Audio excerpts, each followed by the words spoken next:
Hello everyone. So in this video I'm going to show you how we can set up a network file system server. What basically NFS server, that is network file system server, is it stores the files, and we can use it to store files that is remotely located. We can store the files from location using network connection to this NFS server, or we can read the files stored on this NFS server from the remote remote PC.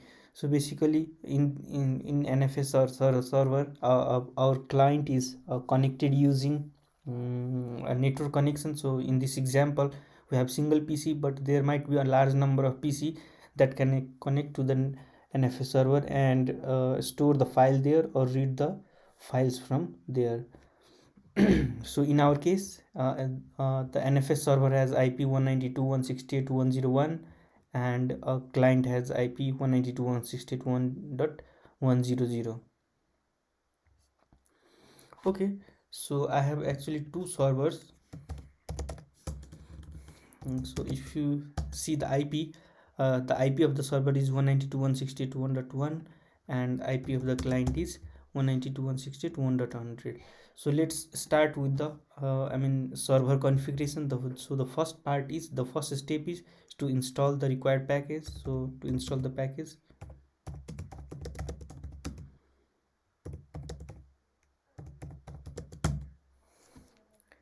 NFS utils is the package that we need to install on the server.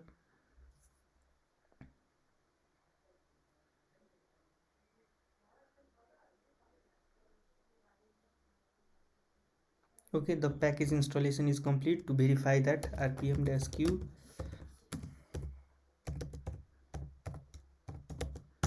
utils, yeah, so it is installed. Now let's create a directory that we will be sharing from this NFS server. So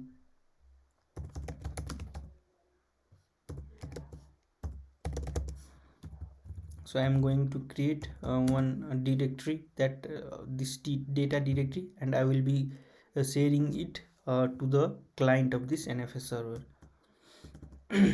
Now cd go to that NFS data directory, and torch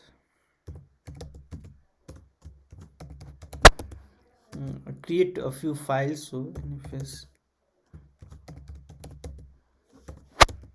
file 2. Okay, so this is our shared directory. So now we have to put this in the etc export file. So copy this,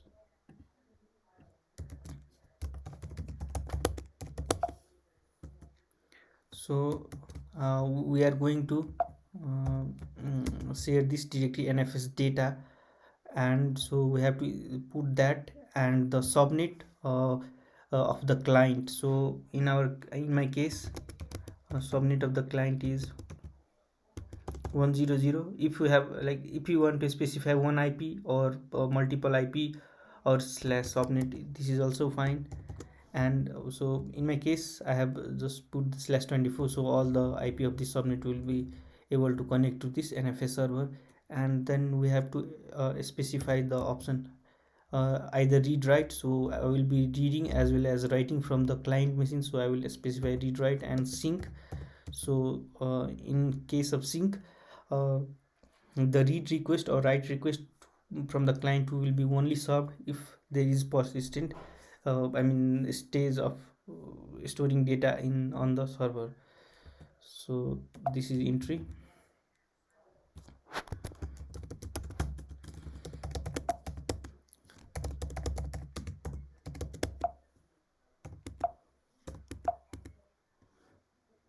So I'm going to mm, start the NFS services here. Now I have to allow the ports on this server.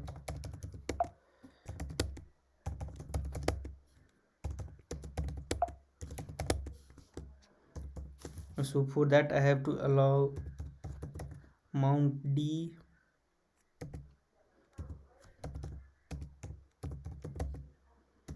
and NFS port. So I have to allow actually this 3 port. So hit enter. I have to so I have added the dash dash permanent to permanently allow this port for mount D, RPC, bind and NFS. Now I have to reload so that it will immediately take the effect. So if you want to list the services, so list services, so if you see here NFS, mount D and RPC is allowed. Now since this is my shared folder, so there is one user created called nobody when we install this NFS utils package. So we have to change the ownership. So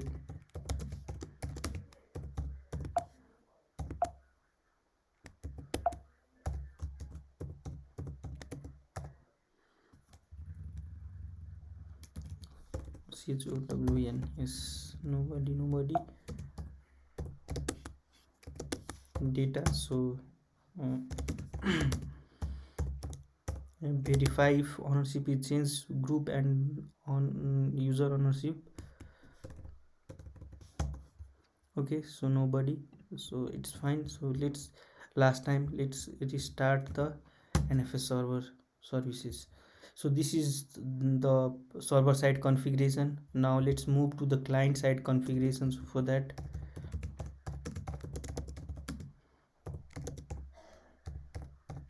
we have to install this as well on the client side.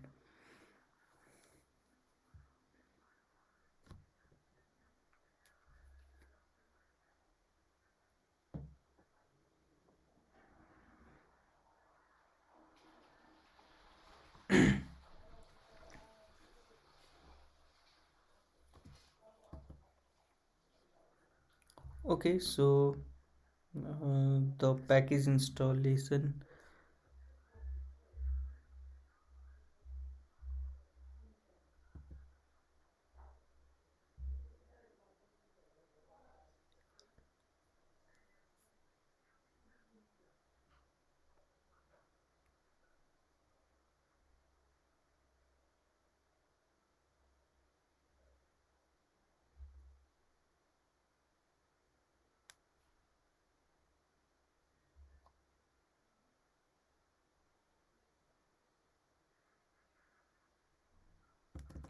Yeah, so the package installation part is complete now. So I need to mount somewhere. So I will specify one directory. I will name this directory NFS underscore mount. Now to check the shared directory, specify the IP. So mount dash e and the IP of the NFS server.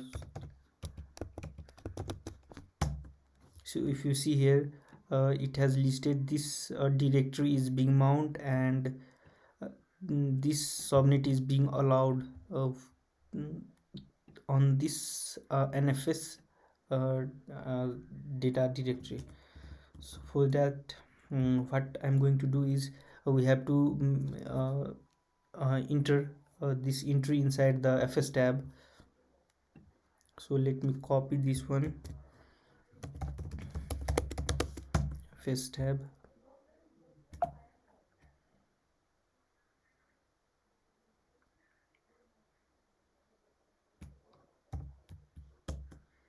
So we have to specify the path. So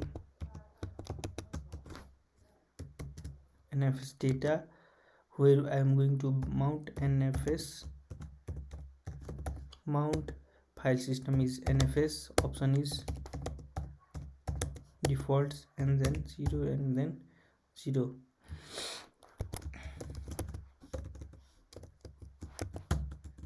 Now so df dash ht. So if you see here, NFS is not mounted anywhere, so enter mount dash a and df dash st. If you see here, it is mounted, and since our entry is inside NFS FS tab, so it will be persistent even after reboot.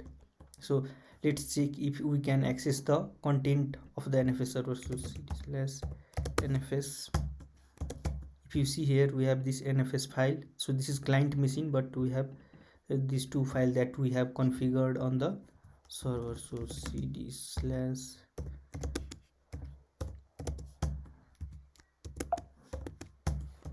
so if we create another file, file 3, so it should be visible here on the client.